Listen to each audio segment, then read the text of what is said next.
Hello friends, आप सभी का स्वागत है मेरे YouTube channel true love story पर। और मेरी कहानी माय डेविल हस्बैंड के नेक्स्ट पार्ट को शुरू करते हैं।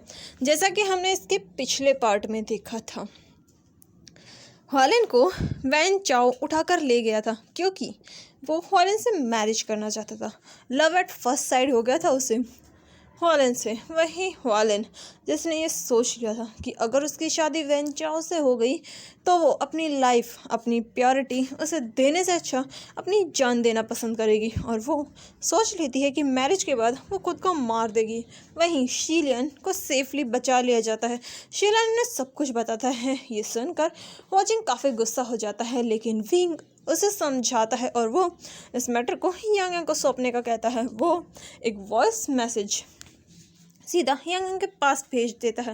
वहीं यांग यांग जो कि अपने मेंशन में बैठी हुई थी, फिक्र उससे भी बहुत हो रही थी, लेकिन वो अपने चेहरे पर कुछ भी शो नहीं करती। यांग यांग वहाँ बैठी हुई थी, तभी उसके फ़ोन पर वो मैसेज आता है। यांग यांग जब उस मैसेज को सुनती है जहाँ शीलियन उसे सब कुछ बता रहा था कि कैसे वैन चाओ हॉलन को उठाकर लेकर गया है और उससे ज़बरदस्ती शादी करने की बात कर रहा है। वहीं यांग यांग जब सुनते हैं शादी हॉलन की, वो उस बंदे का नाम भी नहीं सुनती, वो कौन है, बस उसके दिमाग में एक ही चीज़ चल रही थी, शादी, वो भी हॉलन की।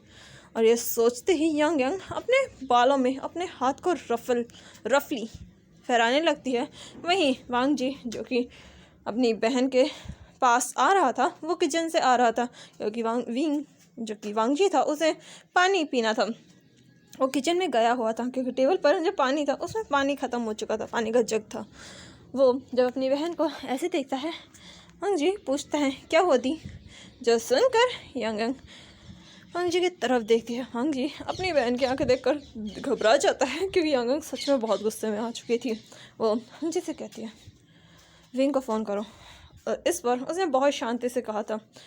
वहीं वांग जी जल्दी से विंग को फ़ोन करता है। विंग जैसे ही वांग जी का फ़ोन देखता है वो फ़ोन उठाता है, तभी वांग जी कहता है विंग विंग कहता है हाँ वांग जी बोलो। तभी यांग यांग फ़ोन वांग जी के हाथ से लेकर विंग से कहती है हॉलन कहाँ पर है। ये सुनते ही विंग फ्लिंच हो जाता है। उसके साथ जो बाकी सब थे वो भी विंग की तरफ देखते हैं। विंग फ़ोन को स्पीकर पर करता है और थोड़ा घबराते हुए कहता है मुझे नहीं पता, हमने उसे ढूंढने की बहुत कोशिश की लेकिन पता नहीं वो वैन चाओ उसे कहाँ लेकर गया है, वो उससे ज़बरदस्ती शादी करने वाला है। और शीलियन कह रहा है कि हॉलन बहुत ज़्यादा रो रही थी। ये सुनकर यांग यांग पूछती है मैंने बस इतना पूछा है, वो दोनों कहाँ गए हैं। इस पर वांग विंग कहता है मुझे नहीं पता, हम भी उन्हें ढूंढ रहे हैं कार में, हमने अपने बॉडीगार्ड से सब लोगों से कांटेक्ट किए हैं लेकिन किसी को कुछ पता नहीं चल रहा। ये सुनकर यांग यांग फ़ोन काट देती है। वहीं विंग कहता है फ़ोन काट दिया, क्या इसे और कुछ नहीं सुनना। इस पर वाचिंग कहता है मुझे बहुत डर लग रहा है, हमें उन्हें ढूंढना चाहिए। इस पर विंग कहता है ढूंढना तो चाहिए। फिर वो लोग ढूंढने लगते हैं। वहीं दूसरी तरफ यांग यांग वांग जी को उसका फ़ोन देते हैं। वांग जी देख कर कहते हैं दी, लेकिन यांग यांग बिना कुछ सुने वहाँ से जाने लगती है। वांग जी उसके पीछे पीछे जा रहा था। यांग यांग कार में बैठ जाती है और वहाँ से चली जाती है। वांग जी भी एक कार लेता है और यांग यांग को फॉलो करने लगता है। वहीं दूसरी तरफ विंग जो कि अपनी कार चला रहा था उसके साथ बाकी सब बैठे हुए थे। वांग जी विंग को फ़ोन करता है और उसे बताता है विंग दी अपनी कार लेकर कहीं निकल गई है। जो सुनकर विंग कहता है तुम कहाँ हो अभी। जिस पर वांग जी कहता है मैं उनके पीछे हूँ कार में। इस पर विंग कहता है अपनी लोकेशन बताओ। वांग जी उसे लोकेशन बताता है। विंग थोड़ी देर में उसके पीछे आ जाता है। विंग अपनी कार को उसके साइड में लाता है और पूछता है कहाँ है वो। जिस पर वांग जी आगे की तरफ इशारा करता है। ये देखकर विंग भी अपनी कार को उनके पीछे लगा देता है। यांग यांग जो कि ये देख ही नहीं रही थी उसके पीछे कौन चल रहा था, वो अपने एक हाथ से कार ड्राइव कर रही थी और एक हाथ से फ़ोन चला रही थी। यांग यांग अपने फ़ोन को चलाते हुए अचानक उसके दिमाग में कुछ क्लिक होता है। वो सीधा अपने फ़ोन का GPS ट्रैकर ऑन करती है और वहाँ पर वो एक नंबर पर क्लिक करती है। जैसे ही वो नंबर क्लिक होता है यांग यांग को उसकी लोकेशन शो होने लगती है जो कि एक चर्च की थी। यांग यांग अपनी कार को उस चर्च की तरफ घुमा देती है। ये लोकेशन और किसी की नहीं हॉलन की थी क्योंकि यांग यांग ने उसके पास उसका जो GPS ट्रैकर था उसे ट्रैक करती है। यांग यांग थोड़ी ही देर में उस चर्च के सामने अपनी कार को पार्क करती हैं। वो वहाँ कार को खड़ा करती हैं, कार से बाहर आती हैं। विंग और बाकी सभी यंग के पीछे ही थे, वो भी अपनी कार से बाहर आते हैं। वो देखते हैं यंग जो कि सीधा अंदर जा रही थी। विंग कहता है ये इतनी शांत क्यों है, ना कोई बॉडीगार्ड ना कुछ और, इतनी शांति से। वहीं हाचिंग कहता है हमें कुछ करना चाहिए, जिस पर विंग कहता है कुछ करना चाहिए। वहीं वांगजी कहता है विंग हम क्या करें, जिस पर विंग कहता है चलो पॉपकॉर्न लेकर आते हैं। ये सुनकर सब लोग विंग को अजीब नज़रों से देखते हैं, जिस पर विंग कहता है हे मुझे ऐसे मत देखो, मैंने कहा था ना एक्शन शो एंजॉय करेंगे। मुझे लगता है उसने हॉलन को ढूंढ लिया और वो इसी चर्च में है। जिस पर हाचिंग कहता है तो चलो हम अंदर चलकर उससे बचाते हैं। जिस पर विंग कहता है क्या बकवास चीज़ है, हम नहीं बचाने वाले, जाने दो उसे बचाने के लिए। वहीं दूसरी तरफ यंग जो कि अंदर जा रही थी, वो देखती है बाहर बहुत सारे गार्ड्स हैं। यंग अपने कोट के पीछे हाथ लगाती है, वो अपने पीछे से 2 गन्स निकालती है और वो बिना देखे अंधाधुंध फायरिंग करना शुरू कर देती है। वहीं दूसरी तरफ चर्च के अंदर वेन चाओ जो कि हॉलन को घसीटते हुए सीधा फादर के पास लेकर आ रहा था। फादर ये देखकर कहते हैं ये गलत है, तुम्हें ये नहीं करना चाहिए, तुम किसी लड़की के साथ ऐसे ज़बरदस्ती शादी नहीं कर सकते। जिस पर वेन चाओ उसके सर पर बंदूक रखकर कहता है चुपचाप मैरिज कराओ, तुम्हें सिर्फ इसी काम के लिए बुलाया है, ज़्यादा बकवास करने की ज़रूरत नहीं है। और मुझे ये जो अच्छे बुरे की सीखना देना तुम्हारी जान लेने के बराबर है, इसलिए चुपचाप अपना मुंह बंद रखो। जिस पर वो फादर कहते हैं लेकिन अब किसी बच्चे के साथ। जिस पर वेंचा अपनी गन का ट्रिगर पर अपनी उंगली रखकर कहता है क्या बोला, पर और रिपीट करना। जो सुनकर फादर डर जाता है। तभी हॉलन गुस्से से अपना हाथ झटक कर कहते हैं वेंचा मैं तुमसे शादी नहीं करने वाली, अपनी ये बकवास बंद रखो। और क्या तुम मुझसे ज़बरदस्ती शादी करने, मैं मरना पसंद करूँगी तुमसे शादी करने से अच्छा। जो सुनकर वेंचा उसके गाल पर एक थप्पड़ मार कर कहता है अपनी ज़बान पर लगाम रखो वरना मैं तुम्हें यही जान से मार दूंगा। जो सुनकर हॉलन कहते तो मार दो ना, किसने रोका है तुम्हें, मुझे मरने से डर नहीं लगता। जो सुनकर वेंचा गुस्से से उसका गला पकड़ लेता है, लेकिन हॉलन जिसकी आंखों में डर का तो नामो निशान नहीं था, वो वेंचा के फेस पर एक पंच मारती है और उसे खुद से दूर धकेल कर कहते खबरदार जो मेरे करीब आए। ये सुनकर वेंचा अपनी कपड़ों को ठीक करके कहता है लगता है मुझे शादी से पहले वेडिंग नाइट मनानी पड़ेगी, तभी तुम इस तरीके से मानोगी, तुम्हें तुम्हारी सही जगह दिखानी पड़ेगी। जिस पर हॉलन कहते क्या बकवास कर रहे हो तुम। जिस पर वेंचा अपनी कोट को निकाल कर कहता है बकवास नहीं सही बोल रहा हूँ मैं। और ये सुनकर फादर कहते हैं हे ये तुम गलत कर रहे हो, तुम ऐसा नहीं कर सकते, ये चर्च है, ये पवित्र जगह है, तुम इस तरीके की हरकतें यहाँ नहीं कर सकते। और वो वेंचा को हॉलन से दूर करने की कोशिश करता है, पर वेंचा उस फादर को दूर फेंक देता है। फादर जो कि दूर जाता है, वो उठने की कोशिश करता है, तभी वेंचा के कुछ लोग उसे पकड़ लेते हैं। वो लोग ये देखकर हंसने लगते हैं और हॉलन जो कि पीछे जा रही थी, वेंचा किसी राक्षस की तरह उसके करीब आ रहा था। हॉलन वहाँ से एक वास उठाती है और वेंचा की तरफ थ्रो करके कहते हैं यू बदबूदार कीड़े मुझसे दूर रहे। जो सुनकर वेंचा जो कि उस वास से बाल बाल बचते हुए कहता है मैं तुम्हें छोड़ूंगा नहीं, मैं सोच रहा था कि तुम्हें अपनी वाइफ बनाऊं, लेकिन लगता है तुम उस काबिल नहीं हो, तुम्हें वाइफ नहीं बल्कि कुछ और बनना है, मैं तुम्हें अपनी मिस्ट्रेस बनाऊंगा। और ये बोलकर वो हॉलन के करीब जाने लगता है। वो हॉलन का हाथ पकड़ लेता है। हॉलन उसे मारने के लिए अपना दूसरा हाथ बढ़ाती है। वेंचा उससे भी पकड़ लेता है। फिर वो अब उसके दोनों हाथों को उसके सर के ऊपर पिन करता है। हॉलन जो कि उसे किक मारने वाली थी, वेंचा उसके पैरों पर अपना पैर रख देता है। हॉलन को बहुत पेन होता है। वो अपना सर वेंचा के सर पर मारती है। वेंचा जो कि उसकी हिम्मत देखकर कहता है तुम जैसी जंगली बिल्ली को शांत करना मुझे बहुत अच्छे से आता है। और ये बोलकर वो उसे सीधा वॉल पर पुश करता है और उसके करीब जाता है। वो हॉलन को के साथ ज़बरदस्ती करने की कोशिश करता है, उसकी ड्रेस को फाड़ देता है और वहीं हॉलन ये देखकर उसे मारने लगती है। वो अपने आप को बचाने की पूरी कोशिश करती है, लेकिन वेंचा उसके ऊपर हावी हो चुका था। हॉलन उसे किक करती है, पर वेंचा उसके पैर को पकड़ लेता है। वो उसके पैर को अपने हाथ में लेता है और अपनी वेस्ट के अराउंड रैप कर लेता है और उसे सीधा अपनी आर्म्स में कैरी करता है। वैन चाओ उसे किस करने के लिए बढ़ने लगता है। वॉलन उसके फेस पर थप्पड़ मार रही थी, लेकिन वैन चाओ जो कि किसी राक्षस की तरह उसके साथ बिहेव कर रहा था, उसके नेक पर जैसे ही किस करने वाला होता है कि तभी कोई उसके शोल्डर को पकड़ लेता है। वैन चाओ कुछ और रिएक्ट कर पाता उससे पहले ही एक पर्सन वैन चाओ को उसकी शर्ट के पीछे से कॉलर को पकड़ता है और उसे सीधा वॉलिन से दूर फेंक देता है। वैन चाओ जो कि पूरी तरीके से अपने होश गंवा चुका था, वो सीधा उठता है, वो उस पर्सन की तरफ देखता है। वहीं वो पर्सन जैसे ही वैन चाओ को दूर करता है, वॉलिन जो कि डिसबैलेंस होकर गिरने वाली थी उसे अपने हाथ से पकड़ लेता है और सीधा उसे अपनी तरफ कर लेता है। वॉलिन डर के मारे उस पर्सन की गोद में सीधा ऊपर चढ़ ही जाती है। वो अपने पैरों को उसके वेस्ट के चारों तरफ रैप कर लेती है और उसे टाइटली हक कर लेती है। वॉलिन ने एक लॉन्ग गाउन पहना हुआ था जो कि वैन चाओ ने उसे ज़बरदस्ती पहनाया था, कुछ लोगों से कहकर, कुछ लेडीज़ से कहकर।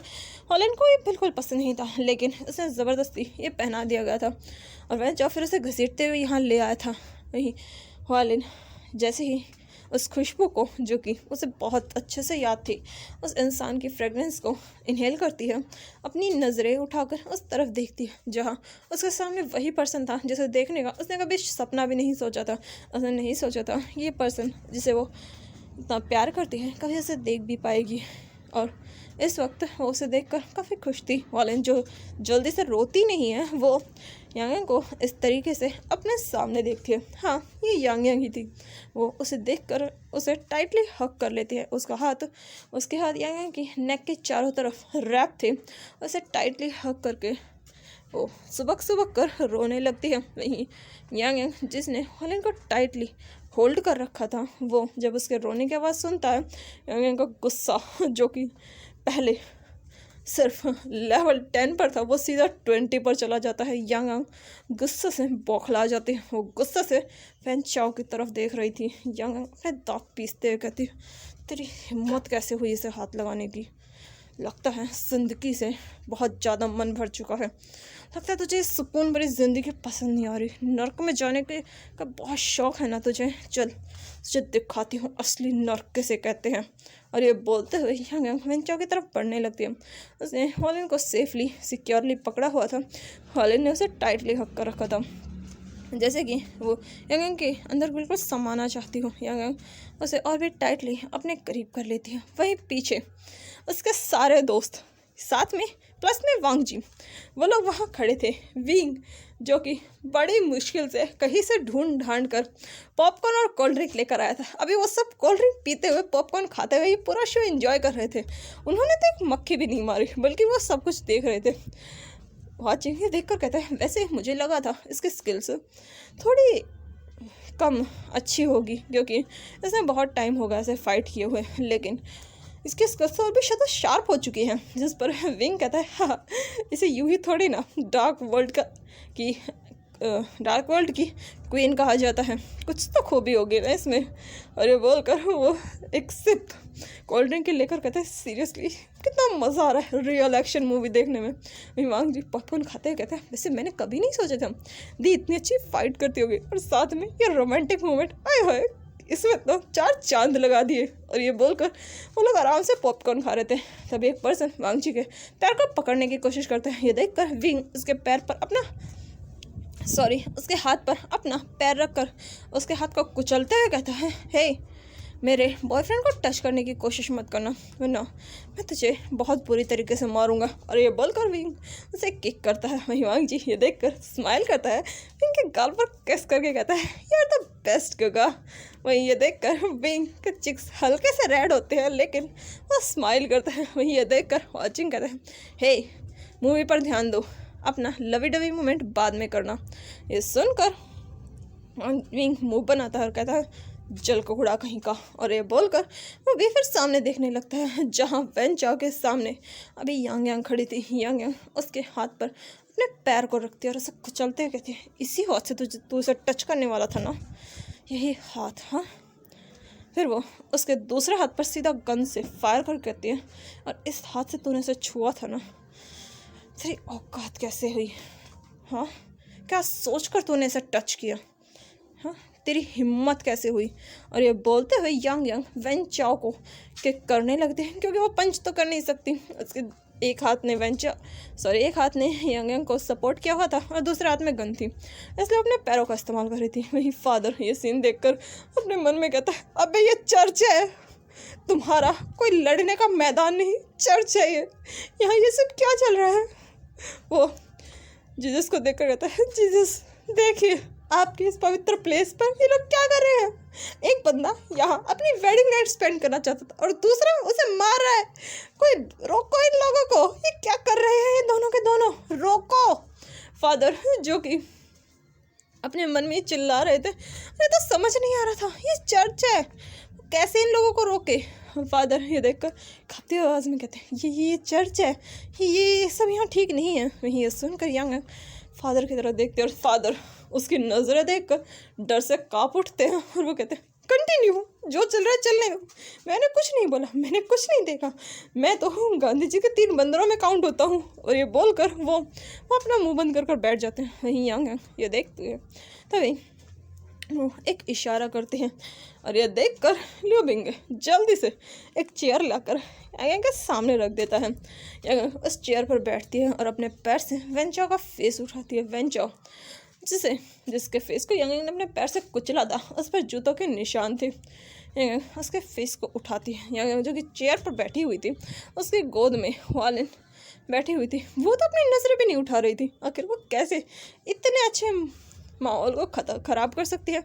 उसे तो बहुत अच्छा लग रहा था यांग का करीब रहना ही, वो तो उसे छोड़ने का नाम नहीं ले रही थी। यांग अपने पैर से उसके फेस को उठाकर कहती है, कितना घटिया चेहरा है ना तेरा। और ये बोलकर वो उसके फेस पर एक किक मारती है। वेंचाओ इसकी हालत सच में बहुत बुरी हो चुकी थी, वो तो उठने की कगार पर भी नहीं था, क्योंकि यांग ने उसके दोनों पैरों पर गोली चला रखी थी, चल तो हो सकता नहीं था, उसके हाथ पर भी शूट कर रखा था। 3-4 गोलियाँ उसकी बॉडी के अंदर थी, लेकिन वो फिर भी जिंदा था, क्योंकि यांग ने मारा ही ऐसी जगह था कि वो जिंदा रह सके। तभी वहाँ पर कोई दौड़ते हुए आकर कहता है, मेरा बेटा, मेरे बेटे को क्या हुआ, छोड़ दो मेरे बेटे को।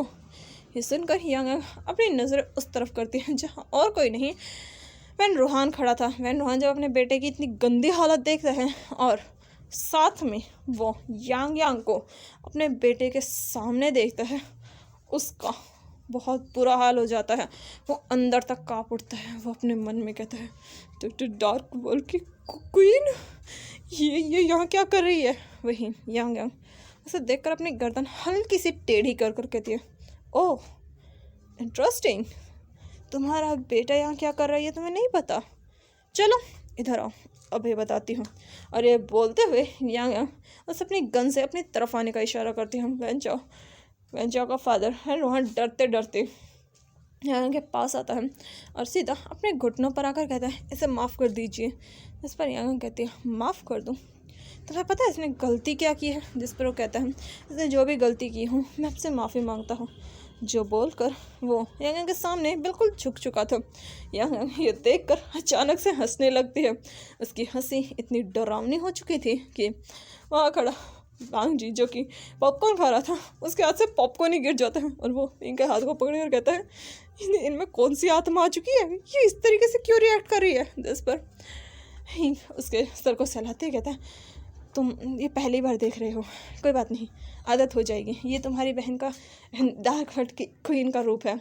आई नो तुम्हारी बहन का दूसरा रूप तो नहीं देखा जो कि स्वीट केयरिंग है, लेकिन ये रूप हमने देखा है, तभी तो मैं कहता हूँ कि तुम्हें जितनी शरीफ दिखती है ना उतनी शरीफ है नहीं। अभी तो तुमने इसे जानना शुरू किया है, थोड़ा तुम्हें पता चल जाएगा। यांग हंसते हंसते उसकी तरफ देख कर कहते हैं, माफ़ी, तुम मेरे साथ काम कर चुके हो कि तुम्हें नहीं पता कि मेरी लिस्ट में माफ़ी नाम की कोई चीज़ एग्जिस्ट ही नहीं करती। जो गलती करता है मैं डायरेक्ट उसे सज़ा देती हूँ। माफ़ तो मैं कभी करती नहीं, क्योंकि लाइफ कभी सेकंड चांस नहीं देती। और ये बोलते हुए यांग वहीं पर वेंचाओ जो कि पड़ा हुआ था अपने हाथ को बढ़ाती है और वैन चाओ के पास से नाइफ़ निकालती है, क्योंकि वो वैन चाओ के पास ही था। उस नाइफ़ को वो सीधा वैन रूहान की तरफ करके कहती है, मार दो अपने बेटे को, मैं तुम्हें छोड़ दूँगी, वरना इसके साथ साथ तुम भी मरोगे। जो सुनकर वैन रूहान काफ़ी ज़्यादा डर जाता है। वो अपने बेटे की तरफ जाने लगता है, लेकिन वो एक बाप था, कैसे अपने बेटे को मार दे। वो अपने बेटे को नहीं मार पाता और वो रोते हुए कहता है, प्लीज़ मेरे बेटे को छोड़ दो प्लीज़। जो देख कर यंग हंसने लगती है। तब तक वहाँ पर सारे बॉडीगार्ड्स आ चुके थे। यंग एक इशारा करके कहती है, इन्हें नर्क की सैर कराओ, इन्हें इस ज़िंदगी से कुछ ज़्यादा ही प्यार है ना, तो चलो ये ज़िंदगी को जिएंगे लेकिन मेरे तरीके से। और ये बोलते हुए यंग अपनी जगह से उठती है और इस चेयर पर किक करती है। यंग उठती है, वालिन जो कि उसे टाइटली रैप करके थी वो और भी ज़्यादा कसकर उसे पकड़ लेती है। यंग एक नज़र उसकी तरफ देखती है यंग जो कि पहले रो रही थी, वो अब बिल्कुल शांत हो चुकी थी और अपने फेस को यंग की नेक में रब कर रही थी।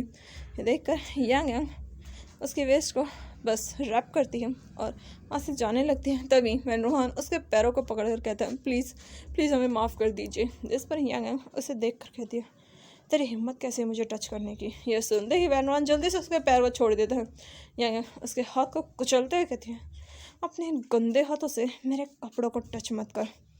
और ये बोलते हुए यंग वहाँ से निकल जाती है। वहीं यंग के बॉडीगार्ड्स वैन रूहान, वैन चाओ और उसके जो बाकी बच्चे थे उन सबको वहाँ से उठाते हैं और यंग के सीक्रेट प्लेस पर लेकर जाने लगते हैं, जो कि खुद उसने ही बनाया था, लोगों को नर्क के सैर कराने के लिए, जो कि उसकी फेवरेट प्लेस थी। यंग जो कि अभी कार में बैठी हुई थी, वो हॉलिन की तरफ देख कर कहते हैं, कितनी देर तक तुम्हें ऐसे रहना है, छोड़ो मुझे। जो सुनकर हॉलिन अपने फेस को धीरे से यंग की नेक से बाहर निकालती है।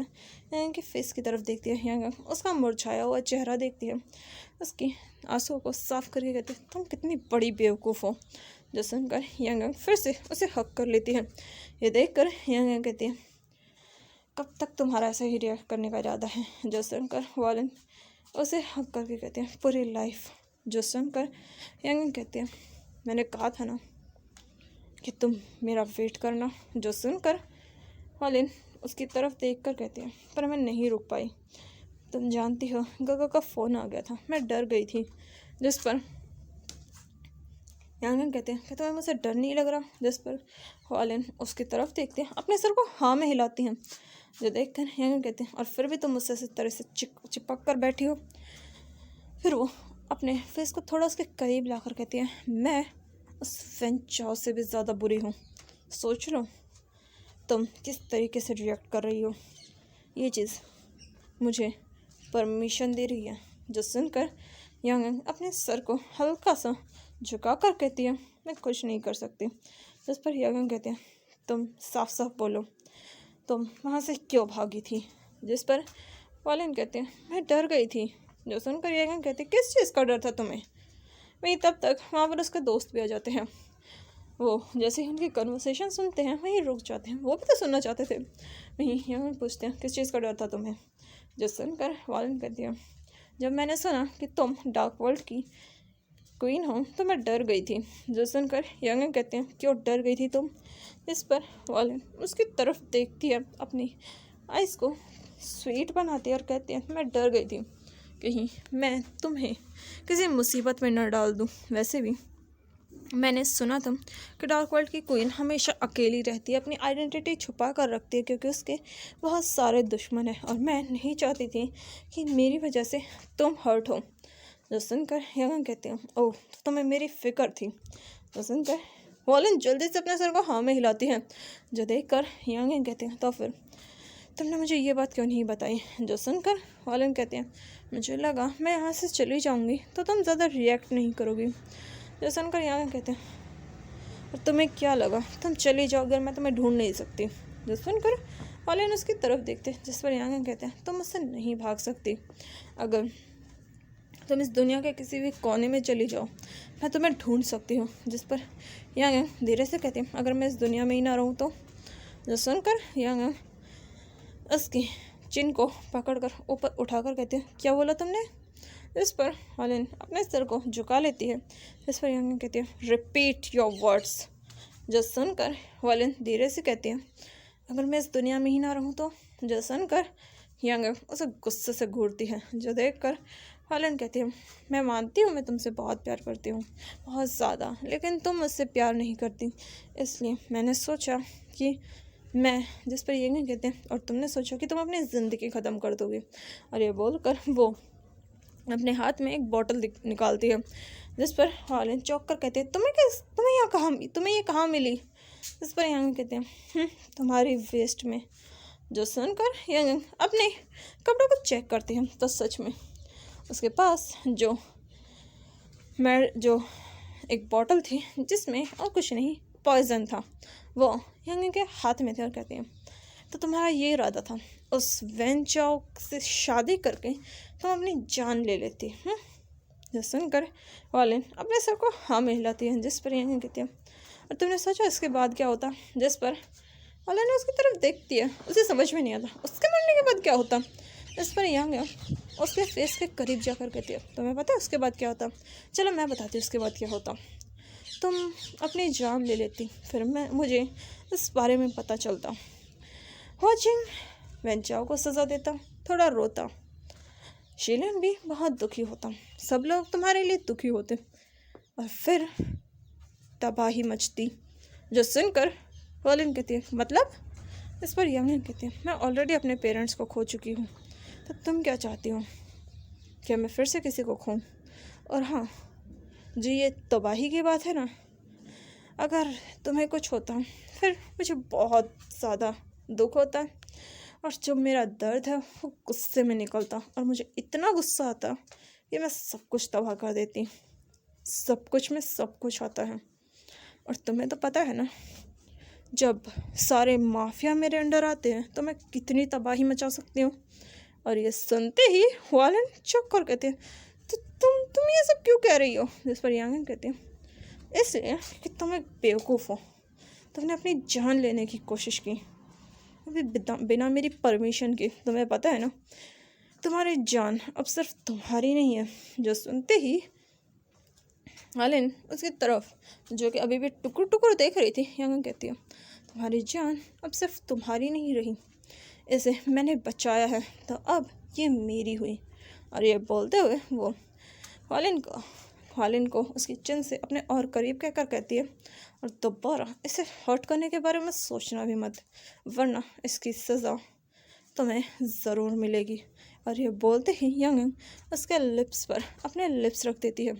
और ये देखकर हॉलिन सदमे में, वहीं बाकी सब अपनी आंखें फाड़ कर ये नज़ारा देख रहे थे। विंग ये देखकर अपने दिल पर हाथ रखता है और वांग जी को तो कदम ही लड़खड़ा जाते हैं। शीलन उसे पकड़ता है।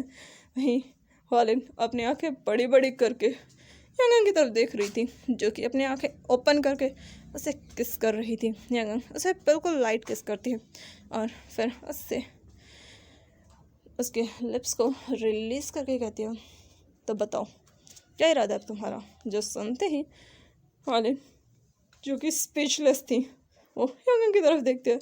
उसके दिमाग में यंग की आधी बातें गई थी, आधी बातें नहीं गई। यंग देखकर अपने सर को हिलाती है, फिर कहते तुम सच में स्टूपिड हो। और ये बोलकर वो उसे उठाती है और कार की जो दूसरी सीट थी उस पर बैठा देती है। और हॉलिन जो कि अभी भी सिर्फ यंग को देखती है और फिर अपने लिप्स को टच करके कहते हैं तुमने अभी मुझे किस किया। जिस पर यंग कहती है किस किया तो मैंने तुम्हें।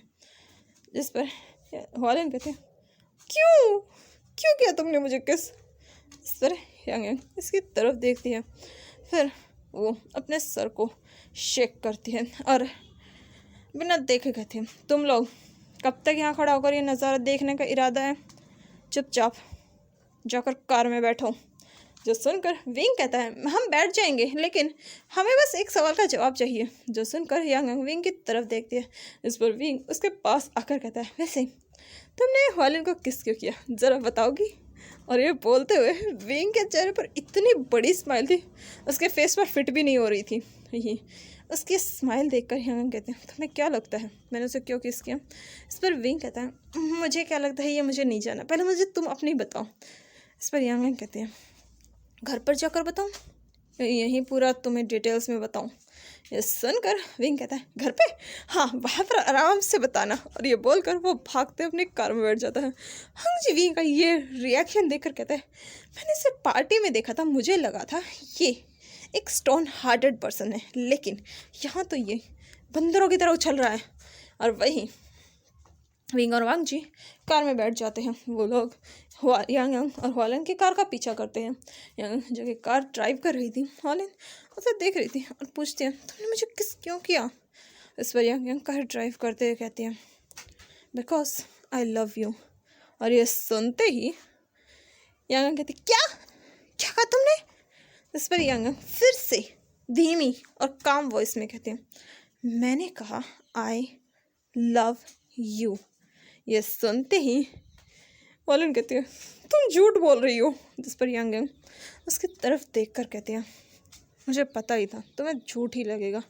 और ये बोलकर वो फिर से कार चलाने लगती है। ये देखकर वॉलन कहते हैं पर तुम मुझसे प्यार कैसे कर सकती हो। जिस पर यांग यांग कहते हैं और मैं क्यों नहीं कर सकती।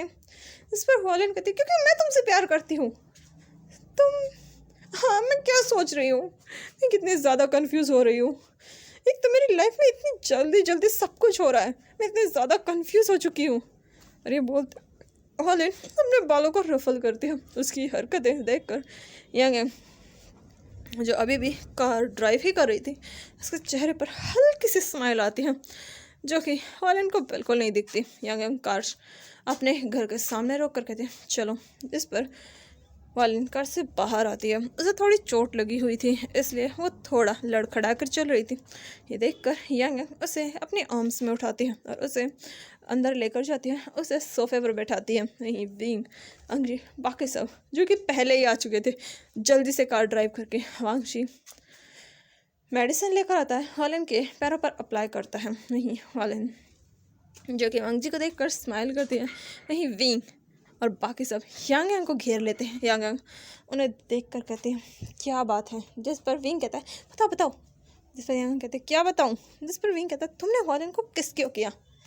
इस पर यांग यांग उसकी तरफ देखते हैं और फिर उसे देखकर कहते हैं तुम्हें क्यों लगता है कि मैं उसे किस क्यों करूँगी, कोई किसी को किस कब करता है। जिस पर विंग कहता है जब वो उसे पसंद करता है। इस पर यांग यांग उसकी तरफ देख कर कहती है तुमने खुद ही अपने सवाल का जवाब दे दिया। जो सुनकर विंग कहता है मतलब तुम उसे पसंद करती हो। जिस पर यांग यांग कहती है हाँ मैं उसे पसंद करती हूँ। जिस पर विंग कहता है सिर्फ पसंद करती हो। जिस पर यांग यांग विंग की तरफ देखती है। वही वॉचिंग कहता है जल्दी जल्दी बताओ ना पसंद करती हो या क्या करती हो, मतलब हमें मैरिज की डेट भी तो निकलवानी पड़ेगी ना, और फिर बहुत सारे काम भी है, चर्च भी बुक करना है और रिंग वगैरह, मतलब बहुत सारा काम है ना, जल्दी बताओ।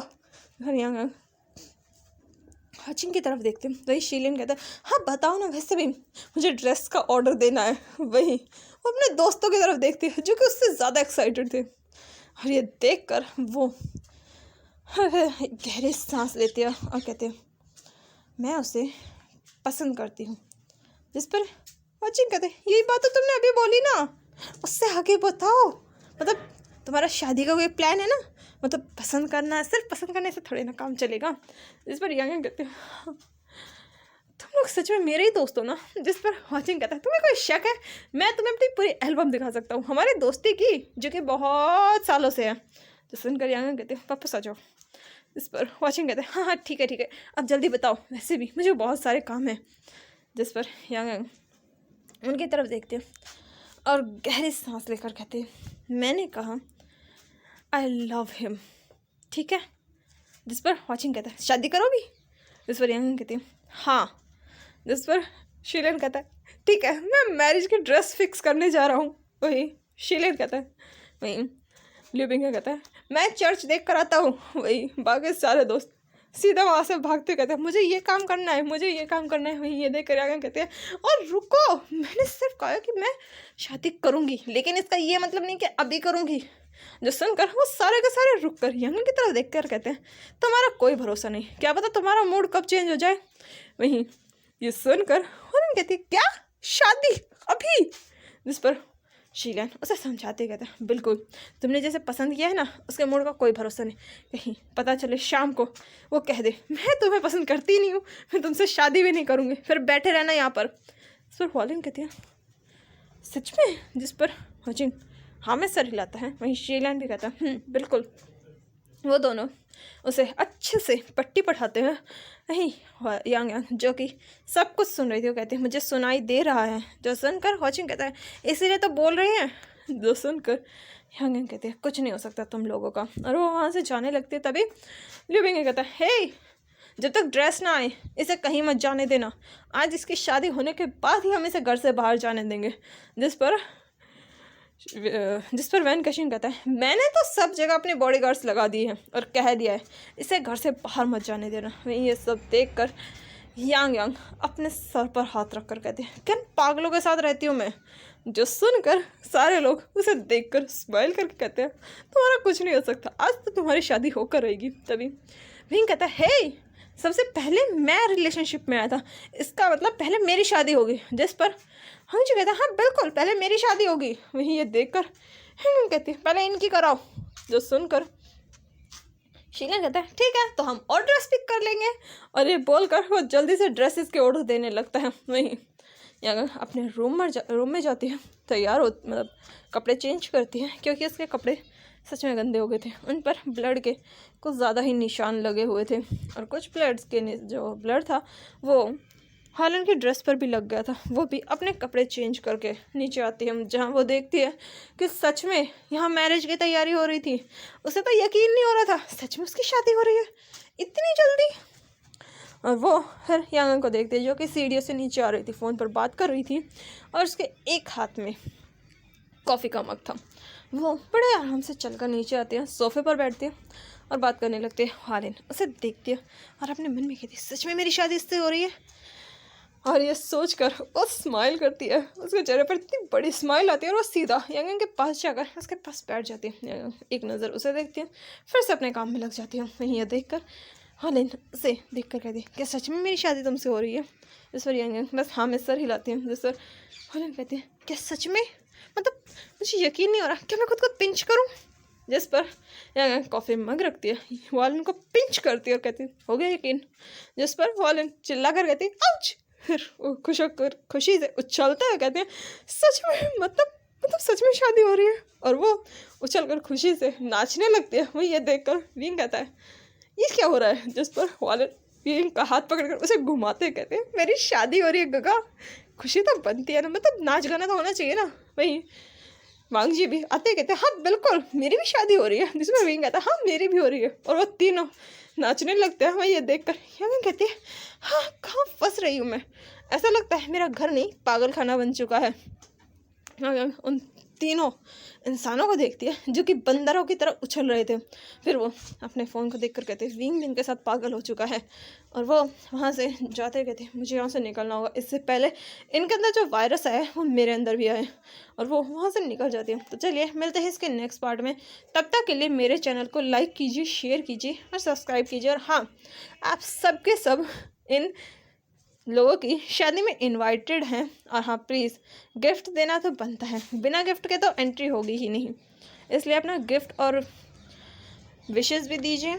तो चलिए मिलते हैं इसके नेक्स्ट पार्ट में, तब तक के लिए मेरे चैनल को लाइक कीजिए, शेयर कीजिए, कमेंट कीजिए। Thank you, bye bye, take care.